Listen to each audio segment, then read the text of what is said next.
Donc ces images satellites de cette base qui se trouve en Arabie Saoudite où cet avion radar américain a été frappé, les voici. Voilà.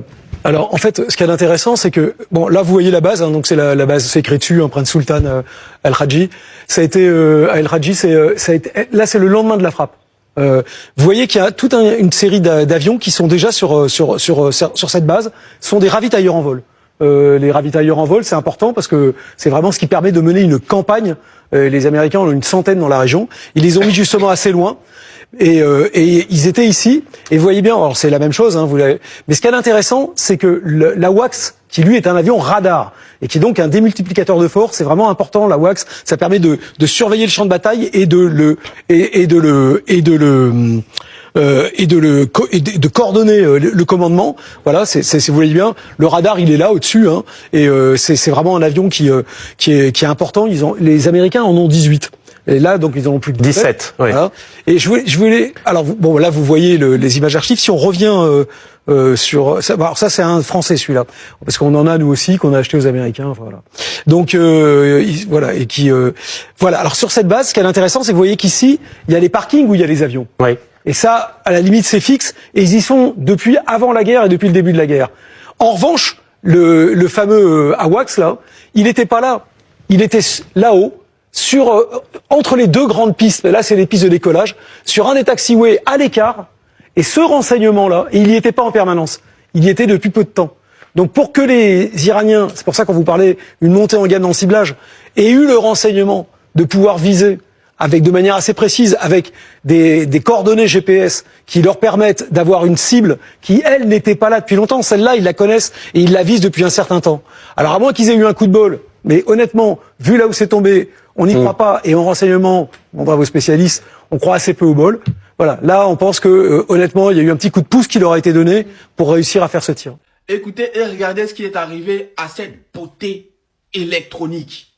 C'est plus les F-16, les F-18 symboliques, hein. Là, c'est plus du symbolique. Mais pour le moment, encore aujourd'hui, il y a eu des soldats américains qui ont été blessés. Au moins 12 soldats américains ont été blessés ce matin, cette nuit, dont 2 très grièvement, dans une attaque iranienne contre une base militaire américaine en Arabie Saoudite, cette fameuse base du prince Sultan. Qu'est-ce qui s'est passé, général? Donc il y a eu...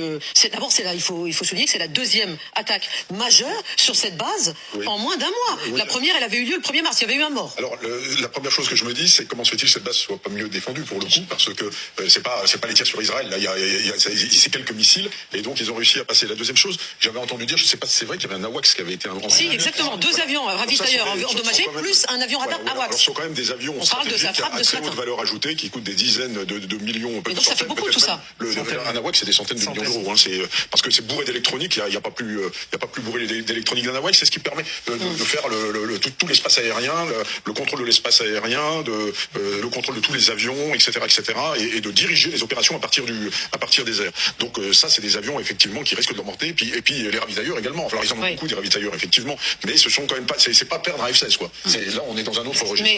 Vous perturbez le fonctionnement des opérations aériennes quand vous perdez ce genre d'aéronef. Donc c'est des coûts très lourds qui sont portés par les Iraniens. En ce moment même, oui. Laure Mandeville de CENTCOM disait avoir réduit de 90% les capacités de lancement iraniennes. Donc ce succès, en tout cas de ce matin, d'aujourd'hui, contredit complètement cette évaluation. Oui. Déjà que les 2 avions ravitailleurs, un dépasse 10 millions. 10 millions. Regardez les dégâts. Ils sont plus protégés. Ils n'ont plus de protection. Il n'y a plus de radar, rien du tout. Les missiles patriotes sol-air, sol-air, anti-missiles, ils sont plus là. Regardez-moi ça. Les Iraniens, ils rentrent comme dans du beurre. Cet avion américain a été détruit au sol par un missile iranien. C'est un AWACS à 500 millions de dollars, conçu pour détecter les menaces à 375 km. Mais comment est-ce possible que l'Iran ait pu l'abattre en Arabie Saoudite? C'est parce qu'il n'y a pas eu besoin de le détecter. L'Iran savait exactement où il était. Et c'est là que ça devient gênant pour Trump. Le 20 mars, le 25 mars et le 27 mars, l'Iran attaquait. Ça a donné 15 Américains blessés et un avion probablement irrécupérable. En à peine 4 semaines de guerre contre l'Iran, l'Amérique a déjà perdu plus d'une quinzaine d'avions militaires. Le dernier en date, un avion de détection et de commandement E-3 Sentry AWACS, d'une valeur de plusieurs centaines de millions de dollars. Les forces américaines n'en avaient que 16. Mais aussi des MQ-9 Reaper abattus par les défenses iraniennes et les Houthis, 3 F-15E pulvérisés, un KC-135 ravitailleur craché en Irak, même un F-35 joyau furtif touchés par un missile iranien. Les gardiens de la révolution, les Houthis, la résistance irakienne, ils font payer un lourd tribut à la soi-disant invincible US Air Force. Les milliards de dollars de technologie américaine partent en fumée face à la détermination et la résilience de l'Iran. Les amis, force à nous, force à vous, j'espère que tout le monde se porte tout là-haut. 29/3/2026, ouais, c'est-à-dire en ce moment même. Constellation du soleil, qu'est-ce qui se passe? Je vous ai pas mis la vidéo, juste une petite capture d'écran, parce que la vidéo, elle va pas rester sur TikTok, parce que sacré feu d'artifice. Sacré feu d'artifice dans la constellation du soleil. Et aujourd'hui, on a le joueur de poker Yankee qui nous dit sur les plateaux télé, l'Iran nous supplie de trouver un accord. L'Iran nous fait des cadeaux. L'Iran supplie qu'on arrête de leur... Quelqu'un qui supplie, il t'envoie pas un feu d'artifice alors qu'on n'est pas au 14 juillet. Parce qu'en ce moment, le temps, il est maussade, là-bas dans la constellation. Il y a même des hauts placés Yankees qui disent que la constellation est dans une situation pas très catholique, si tu vois ce que je veux dire. Mais bon, sur les plateaux de télé, vous allez entendre que tout va très bien. Que les Iraniens supplient les Américains de trouver un accord parce qu'ils ont plus rien. Ça là, ça c'est ce qui a été fabriqué en 2012.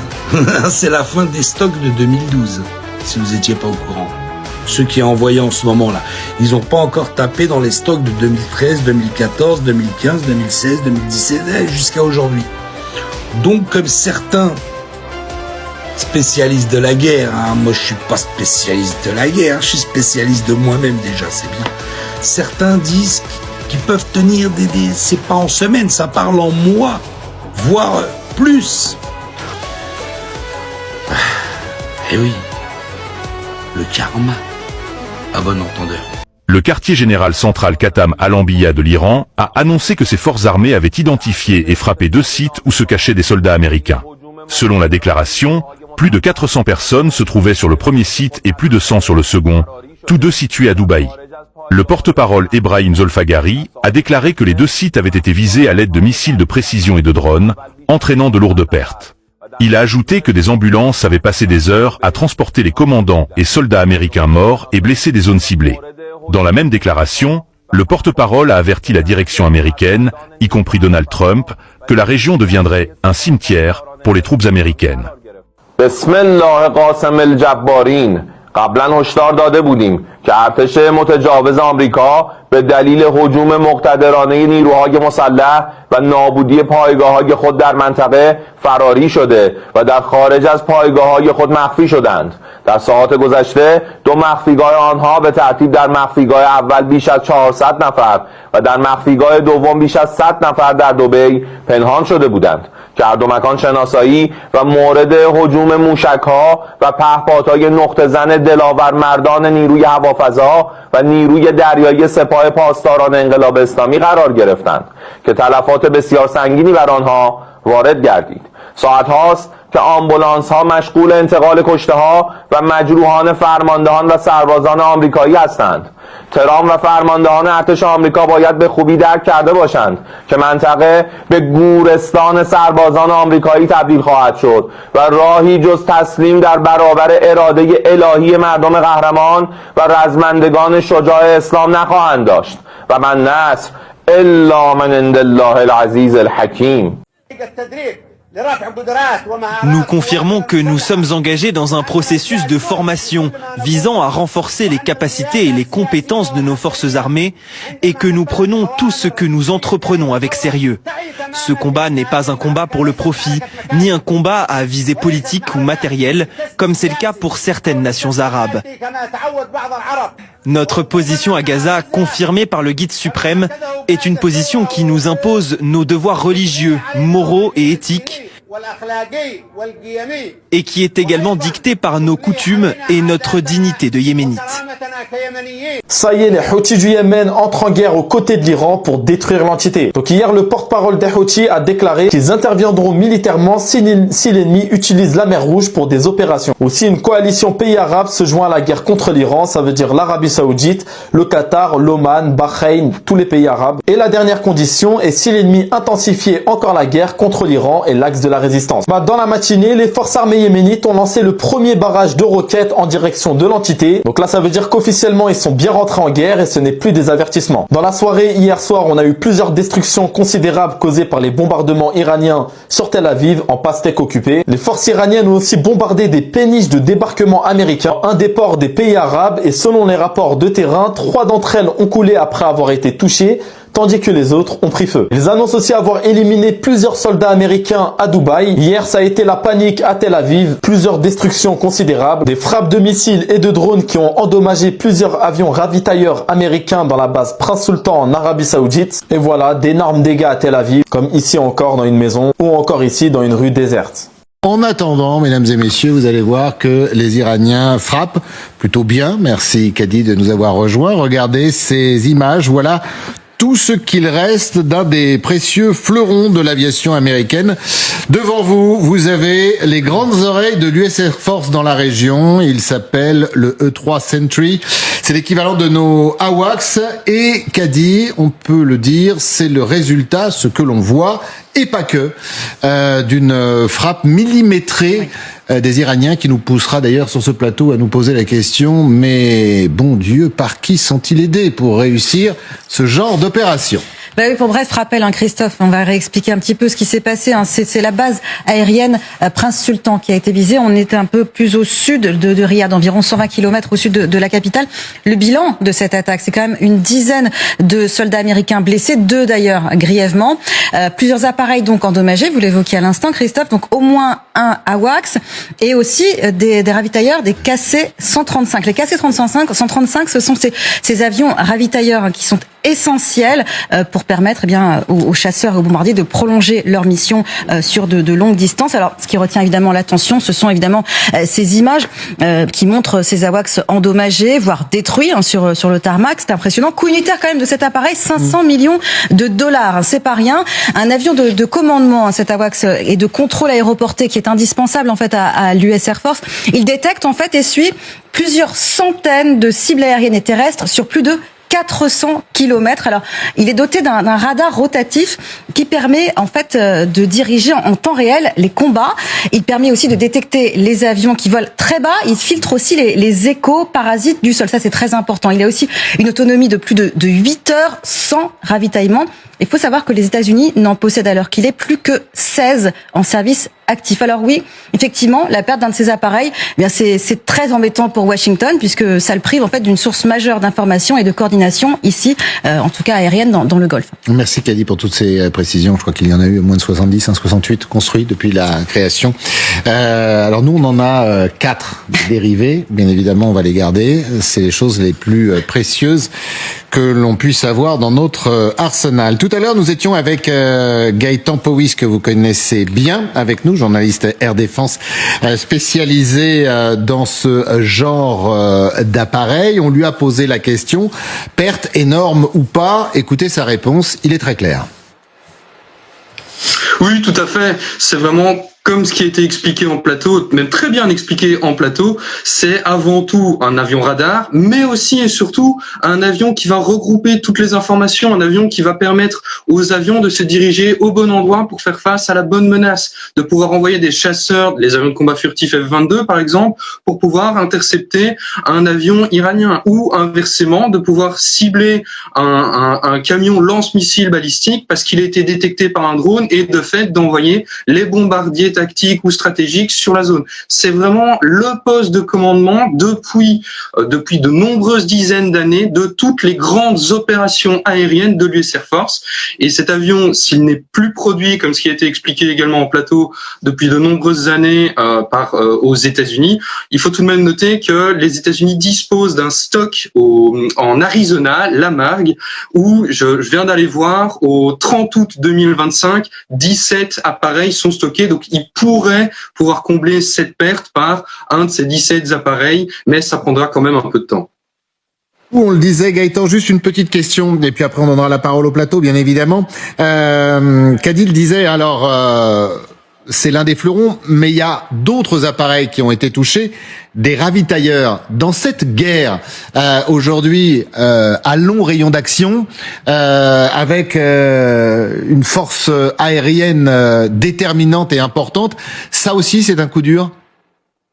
Oui, les Iraniens ont vraiment tapé un grand coup sur cette frappe parce que, en plus de cet avion qui est extrêmement important, sans ravitailleurs, pas d'opération de longue durée, pas moyen de, par exemple, les bombardiers stratégiques, les B-52 ou les B-1B Lancer qui sont au Royaume-Uni, sont ravitaillés par ces mêmes ravitailleurs. Alors, à voir d'où ils viennent au Moyen-Orient, mais par exemple, certains de ces avions décollent depuis l'Allemagne ou d'autres pays en Europe pour permettre à ces appareils de pouvoir arriver au Moyen-Orient. Même chose pour les B-2 Aspirit, les fameuses ailes volantes furtives, là, qui viennent directement depuis les États-Unis.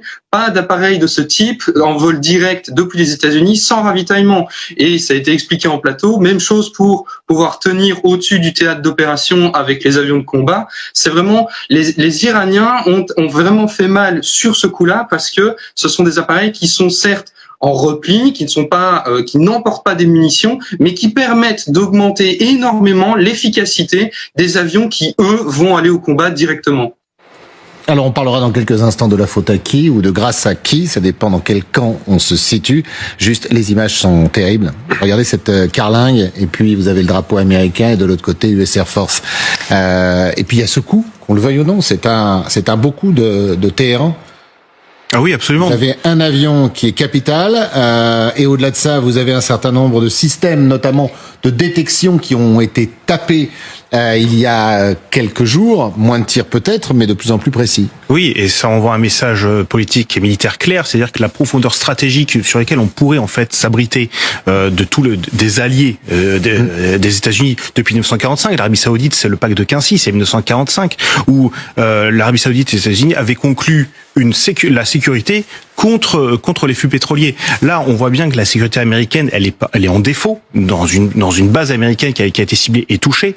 Et donc, ça montre effectivement que l'Iran a une capacité balistique impressionnante, qu'elle peut justement encore, au bout d'un mois de guerre, frapper chirurgicalement des cibles à la fois symboliques mais aussi précieuses pour justement stratégique. Vous avez éviter une élongation justement au niveau du rayon d'action des moyens militaires américains. Donc effectivement, c'est un coup dur pour les États-Unis, oui. L'Iran a déjà scellé le détroit d'Ormuz.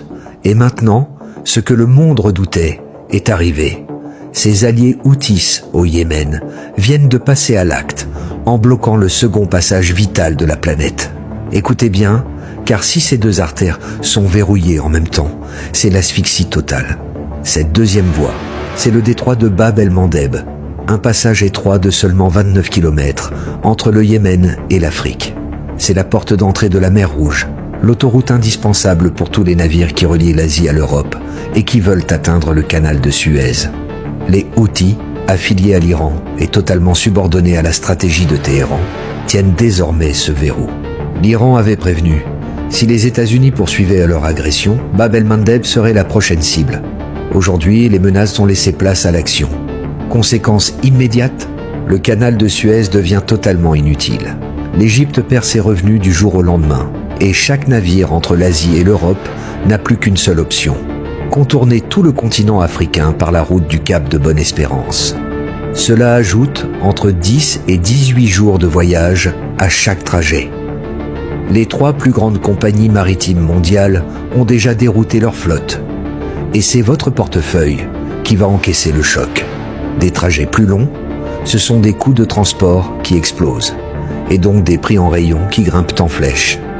Le détroit d'Ormuz transporte 20% du pétrole mondial. Le détroit de Bab el-Mandeb représente 12% du commerce global. En contrôlant l'un et en faisant bloquer l'autre par les Houthis, l'Iran tient désormais l'économie mondiale en otage. Le piège est refermé. Alerte info du 29 mars, une crise économique jamais vue auparavant est en préparation. Je t'explique tout, reste bien jusqu'à la fin de la vidéo. Ce que je vais t'expliquer dans cette vidéo, c'est ce qui risque de se passer avec l'entrée en guerre des Houthis, ok? Parce qu'il faut vraiment que tu comprennes de quoi il en retourne. Derrière moi, il y a une carte, je vais vous l'expliquer, c'est pour ça restez bien dans la vidéo, mais l'Iran a enclenché maintenant les outils pour entrer dans la guerre. Il faut savoir que je pense jusqu'à l'heure d'aujourd'hui, l'Iran avait gardé les outils dans sa poche pour justement ne pas balancer toutes ses clés au même moment. Mais regardez derrière moi, là vous avez en fait le détroit d'Ormuz qui est déjà bloqué depuis un long moment par l'Iran, qui commence déjà à créer une panique dans l'économie mondiale. On l'a vu avec le prix du baril, on le voit avec les réactions de tous les partenaires internationaux qui commencent à paniquer par rapport au prix du gaz, du pétrole, etc. Mais le nouveau point stratégique, il est là, les amis. C'est le détroit de Bab el-Mandeb. Et ce détroit, comme tu le vois, est justement collé au Yémen. C'est-à-dire que le Yémen peut décider de péter l'intégralité des bateaux qui passent par là. Alors pourquoi c'est grave, les amis? Vous savez pourquoi c'est très grave? Parce qu'en fait, la circulation du commerce international passe par ce détroit. Ça passe par la mer Rouge pour ensuite se diriger vers l'Europe. Et le gros problème, c'est que comme le Yémen menace de bloquer ce détroit, tous les bateaux vont devoir passer tout autour de l'Afrique pour pouvoir justement atteindre l'Europe. Ce qui va provoquer des énormes retards dans les livraisons, un coût beaucoup plus élevé, parce que le pétrole, etc., ça va coûter une blinde. Et bien sûr, mon ami, n'oublie pas qu'à la fin du bal, c'est toi le couillon, parce que c'est toi qui vas payer. Et là, on part dans une escalade économique majeure. Si le Yémen, à travers les Houthis, bloque ce détroit, alors qu'au même moment, l'Iran bloque le détroit d'Ormuz, il n'y a plus aucun accès vers l'Europe. Du moins, il en reste un, je te l'expliquais avant, c'est de faire tout le tour de l'Afrique. Mais là, les gars, c'est inenvisageable vu le coût que ça va coûter. Donc ça, c'est la nouvelle stratégie de l'Iran, qu'ils l'avaient prévu depuis bien longtemps, mais ils attendaient de mettre la carte sur la table au bon moment. Pile au moment où les Américains menacent d'envoyer 3500 soldats sur le sol iranien. Vous allez me dire, mais non, ils vont pas le faire, il y a l'Égypte qui en est extrêmement dépendant. Ah oui, parce que vous croyez que l'Iran en a quelque chose à foutre de ses pays voisins. Ils nous ont assez prouvé qu'ils étaient prêts à tout péter pour aujourd'hui ne pas croire qu'ils vont prendre un petit peu de recul, voyez-vous. Tout ça pour te dire quoi? Te dire que s'ils bloquent ce détroit, prépare-toi à un crash économique mondial comme tu n'as jamais connu auparavant. Le baril de pétrole, les gars, il sera plus à 115 $. Le baril de pétrole, il va passer à 150 à court terme. Et tu paieras plus 2,20 le litre dans ta pompe à essence en France, crois-moi. Mais surtout, c'est tous tes articles du quotidien, parce que l'Europe est extrêmement dépendante de ses importations d'Asie et de Chine. Et là, tout ce qui vient d'Asie et de Chine, si les deux détroits sont bloqués, mais ça va coûter une blinde. Vous pouvez même pas imaginer la répercussion que ça va être sur vos prix au quotidien. L'Iran est clairement, encore une fois, en train d'escalader la guerre économique jusqu'à temps que les Américains cèdent. Les Américains ont voulu jouer au jeu de la guerre en croyant que c'était un jeu vidéo. Aujourd'hui, ils vont clairement s'en mordre les noix. C'est moi qui vous le dis. En moins de 48 heures, l'Iran a réussi à détruire entre 5 et 7 avions américains, dont un E-3 AWACS, considéré comme l'un des actifs les plus stratégiques de l'US Air Force. Et au-delà, pour l'OTAN et les opérations aériennes modernes. Dans le même temps, au moins 3 avions ravitailleurs KC-135 auraient été détruits. Cela s'inscrit dans une série de frappes. Une attaque précédente sur la base aérienne Prince Sultan avait déjà endommagé plusieurs KC-135, tandis qu'un aurait été détruit au-dessus de l'Irak, avec un second endommagé possiblement suite à des actions de défense aérienne locales. Ça y est, l'Iran a sorti ses missiles les plus puissants. Hier, ça a été le chaos dans tout Tel Aviv. Malgré ça, Donald Trump annonce que l'opération militaire en Iran se déroule à merveille. Donc on a plusieurs colons qui ont été blessés lors des bombardements iraniens qui ont visé le centre de la pastèque occupée. Donc voilà des signalements qui ont été reçus de roquettes tombées dans 6 zones de Tel Aviv. Les missiles qui se baladent à l'aise sur le ciel de Tel Aviv, d'ailleurs aucune interception. Des alertes dans toute la pastèque occupée. Et malgré tout ce qui se passe, Donald Trump ose déclarer qu'ils sont en train d'être décimés et nous sommes en train de discuter. En tout cas, l'Iran a été très clair sur la question. En tant que vainqueur, nous fixerons les conditions de la fin de la guerre et nous contraindrons les ennemis à les accepter. D'ailleurs, on a le Wall Street Journal qui déclare que 10 militaires américains, dont 2 grièvement blessés, ont été blessés lors d'une attaque contre la base aérienne Prince Sultan en Arabie Saoudite. D'ailleurs, Donald Trump qui remercie le Qatar, l'Arabie Saoudite, le Bahreïn, les Émirats Arabes Unis et le Koweït pour leur courageux combat contre les Iraniens. D'ailleurs, on a le Centcom qui confirme l'atterrissage d'urgence d'un avion de chasse F-16. Donc c'est un avion de chasse qui a atterri d'urgence dans l'ouest de l'Arabie Saoudite après avoir été touché dans l'espace aérien iranien. Hier, le Bahreïn a été durement touché par les missiles iraniens, des bombardements incessants pendant 2 heures. Il faut le dire clairement. La flotte de ravitaillement en vol américaine est sous pression. Les frappes iraniennes sur des bases au Moyen-Orient compliquent les opérations aériennes, obligeant les États-Unis à opérer depuis des bases plus éloignées avec une dépendance accrue aux avions ravitailleurs. Et pendant ce temps, Trump affirme que l'Iran n'a plus de missiles, ni de drones, qu'il a tout détruit. Après, il vous dit, mais ouais, l'Iran ne tire plus de missiles, c'est terminé. Mais comment ont-ils réussi à faire disparaître le mot stratégie de l'esprit de tant de personnes? Je ne comprends pas. L'Iran n'a pas besoin de lancer 100 missiles par jour. Ce n'est pas ça le but de sa guerre. L'Iran ne mène pas une guerre de démonstration. C'est une guerre d'usure, une guerre asymétrique qui fonctionne à merveille. Ça fait un mois que Trump se présente comme le vainqueur de cette guerre et décrit l'Iran comme un pays détruit, rayé de la carte, sans missiles. Mais cela fait aussi un mois que l'Iran maintient un contrôle total et absolu sur le détroit d'Ormuz, au point de pousser les États-Unis à envisager le déploiement de forces au sol.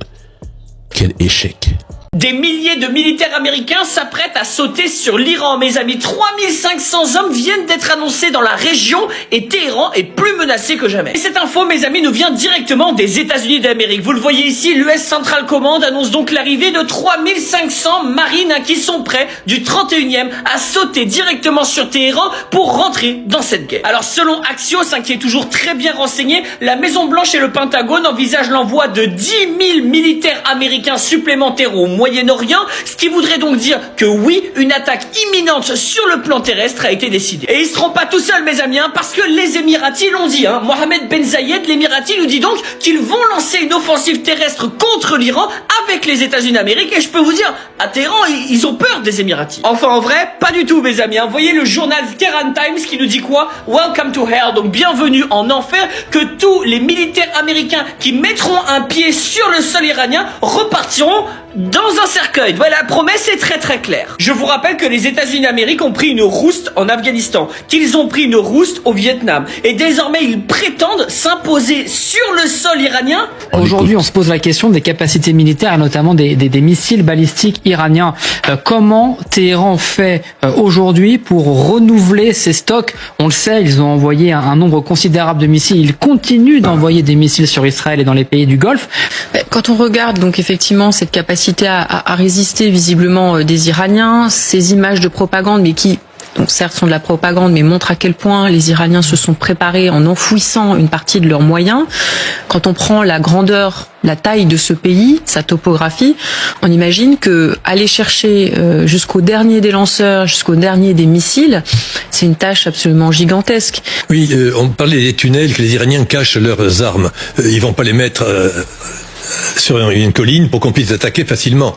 Et c'est une technique très ancienne. Israël est entré dans le conflit actuel avec des capacités limitées d'intercepteurs après en avoir utilisé un nombre important lors des affrontements de l'été dernier, lors de la guerre des 12 jours. Général Dominique Delors, si je comprends bien, quand on regarde un petit peu tout ça, on est presque en droit de se demander si aujourd'hui, ce n'est pas l'Iran qui a l'avantage sur le terrain. Je répète. L'Iran vient actuellement de raser de la carte Tel Aviv et l'essence qui va potentiellement monter à 4 €. Il y a quelques instants de ça, l'Iran a lancé des missiles Khomeshar 4 sur l'entité. Et comme vous pouvez voir, il y a eu d'énormes explosions, comme vous pouvez voir ici à Eilat. C'est pas que, ils ont aussi attaqué l'aéroport international du Koweït avec des drones Essaïm et ils ont détruit un radar américain de haute valeur. On a aussi un avion de surveillance de l'armée américaine qui a été endommagé sur la base Prince Sultan en Arabie Saoudite. Mais surtout, on a ces images qui ont réussi à sortir malgré la censure, où on peut voir un quartier totalement détruit à cause d'un missile Khomeshar 4. Aussi une autre frappe iranienne qui a frappé une autre région qui a détruit plus de 100 véhicules et des bâtiments endommagés. Et malgré la censure aux Émirats Arabes Unis, on a quand même une photo qui est sortie. Comme on peut voir, un panache de fumée, c'est à Abu Dhabi, aux Émirats Arabes Unis. Comme on peut voir, l'IRGC a reprévenu les Américains par rapport à une invasion terrestre, en déclarant que toute attaque terrestre se verra répondre de manière similaire en ciblant la source de la menace. Les Houthis rejoignent officiellement la guerre contre Israël et les bombardent ce soir. Donc les Houthis entrent officiellement en guerre contre Israël aux côtés de l'Iran. Un peu plus tôt dans la journée, ils ont bombardé le sud d'Israël. C'est la panique en Israël, des mouvements d'agitation, des grèves, des tensions. La population en a marre de cette guerre et proteste contre le gouvernement incompétent de Benjamin Netanyahou. Cet après-midi, l'Iran a bombardé une région d'Israël. Voici d'autres vidéos des dégâts des missiles iraniens qui sont passés. Porte-avions USS George Bush va être être déployés au Moyen-Orient. Et l'information la plus choquante du jour, Donald Trump qui humilie et qui se paie MBS. Il ne pensait pas qu'il finirait par m'embrasser le 1-1-1, vraiment pas. Et maintenant, il doit être gentil avec moi, il a intérêt à l'être, il doit l'être. Si ces paroles ne déclenchent pas un incident diplomatique entre l'Arabie Saoudite et les États-Unis, alors cherchez plus l'honneur du côté de l'Arabie. Et je parle bien du gouvernement. L'Iran a aussi bombardé en Arabie Saoudite la base aérienne, là où sont stationnés des avions américains. Très importante, étant donné que les Houthis ont rejoint la guerre, ils pourront maintenant complètement fermer la mer Rouge. Et ça, c'est problématique pour l'Arabie Saoudite car elle empruntait la mer Rouge pour ses exportations et éviter le détroit d'Ormuz. Les Perses ont lancé leur programme de missiles dès la fin des années 80 et le début des années 90. Cela fait plus de 35 ans. Beaucoup ici n'étaient même pas encore nés. Depuis, ils n'ont jamais cessé d'accumuler et de perfectionner leur stock. Aujourd'hui, l'Iran est avant tout une puissance de missiles et de drones. Il ne dispose ni d'une aviation réellement dominante, ni d'une marine de premier rang, ni d'une force blindée décisive. Son véritable levier stratégique, ce sont ses missiles, ses drones, c'est la symétrie. Le pays développe environ 15 à 20 modèles et variantes de missiles balistiques et de croisière, y compris des systèmes anti-navires, et en produit simultanément plus d'une dizaine depuis plus de 10 ans. La vraie question reste donc: combien d'unités de chaque modèle sont produites chaque année? Et surtout, combien sont réellement stockées? Si l'on se fie aux déclarations de Trump, à certains journalistes français et aux images relayées par les médias occidentaux, la baisse des tirs iraniens s'expliquerait par la destruction ou l'enfouissement des silos et des rampes de lancement lors des frappes de la coalition. Très bien, bravo. Mais rappelons un fait. C'est dès le 3e jour de conflit, de la guerre, que l'Iran a réduit le volume de ses lancements, tout en continuant à abattre des drones, des radars, à viser des aéronefs et à frapper durement des bases américaines dans la région. Seconde question. Et si cette réduction de lancement n'était pas une contrainte, mais un choix? Une stratégie assumée de guerre d'usure pensée sur le long terme? On ne pense pas à cette équation. L'Iran reste un adversaire redoutable. Ce sont des personnes très intelligentes et combinent technologie, profondeur stratégique liée à sa géographie et une résilience difficile à briser.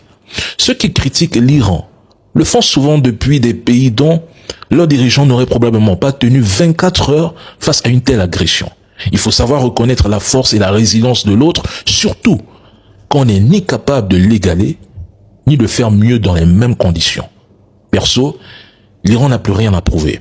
L'Iran avertit officiellement les États-Unis, de nouvelles bombes stratégiques sont déjà prêtes et les attaques pourraient être menées directement sur le sol américain. Le ministre des Affaires étrangères d'Iran a adressé un message clair à Donald Trump, affirmant « Monsieur Trump, ton message a été parfaitement reçu. Tu sembles déjà fatigué par la guerre, mais l'Iran possède tous les moyens pour se défendre et riposter immédiatement. Vous vous faites semblant d'être protégé, mais vous allez subir la plus grande humiliation que les États-Unis n'aient jamais connue depuis leur création. » Cette déclaration fait suite à la demande de Trump d'attendre une réponse iranienne après 5 jours. Le ministre iranien a précisé que l'Iran est pleinement préparé, que ses nouvelles armes stratégiques sont opérationnelles et que toute action hostile américaine entraînera des représailles ciblées et coordonnées. L'Iran souligne que sa détermination à protéger sa souveraineté et sa sécurité nationale reste totale. Selon le ministère, le pays est prêt à neutraliser toute menace et à répondre avec précision à toute provocation. Ce message marque une escalade majeure, signalant aux États-Unis que Téhéran est prêt à passer de la défense à une riposte offensive si nécessaire, confirmant ainsi sa posture stratégique dans cette confrontation internationale.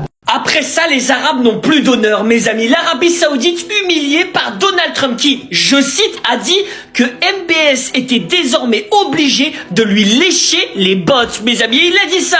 Et l'Arabie Saoudite l'a accepté. Et vous pensez que c'est le pire? Eh bien, même pas, mes amis. Parce que selon Le Parisien, la phrase de Trump, ce serait « Il ne pensait pas qu'il allait me lécher les bottes, mais maintenant il doit être gentil avec moi. » Sauf que c'est même pas la vraie phrase. Elle est bien pire. Dans cette intervention en anglais, mes amis, Donald Trump dit que Mohammed Bin Salman est obligé de lui lécher le derrière. C'est ça le vrai terme qu'il utilise, c'est pas lécher les bottes. Et pourtant, l'Arabie Saoudite accepte de se faire piétiner. L'objectif pour Donald Trump, désormais, c'est de faire rentrer l'Arabie Saoudite dans les accords d'Abraham, les fameux accords de normalisation avec Israël, de telle manière à soumettre l'Arabie Saoudite comme ils ont soumis tous les pays arabes. Et l'Arabie Saoudite, pour l'instant, l'accepte. Ça s'est déjà passé. Lorsque l'Arabie Saoudite a reçu des F-35 américains, on leur a dit très clairement, vous aurez des F-35 moins bons que ceux d'Israël. Vous êtes habitués à vous faire piétiner, mais vous rebellerez-vous. Quand l'Iran demande la fin des bases américaines au Proche et au Moyen-Orient, l'Iran est en train de rendre un service à Mohammed bin Salman et à tous les Arabes. C'est excellent, ils sont tous dans les rues,